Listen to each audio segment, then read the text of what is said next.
Right now, China's detained over 1 million Uyghurs and other Turkic Muslims into concentration camps. They are forced to denounce Islam, adopt atheism, and pledge allegiance to the Chinese state.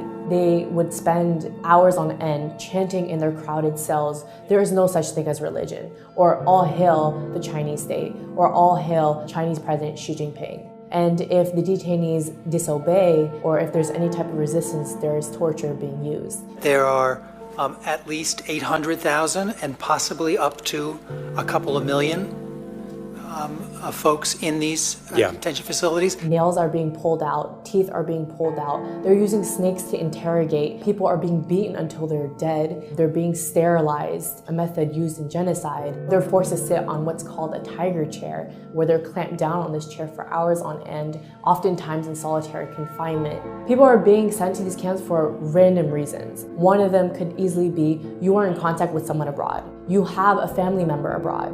You engage in religion. So if you pray, if you mention the word God in your speech, if you fast, any type of indication that you are practicing religion, that is enough for you to be sent to the camps. And thousands of people have actually been transferred from these camps to prisons. One of my relatives in early 2017 got put inside one of these camps. Last November, he came out dead. One of my relatives got sent to a camp because he went to the United States to attend my cousin's wedding in 2014. Last August, he got sentenced to 15 years of prison. Many of my relatives, we don't know if they're alive or dead. And there's not a single Uyghur who doesn't have at least one family member in these camps or some form of detention or prison.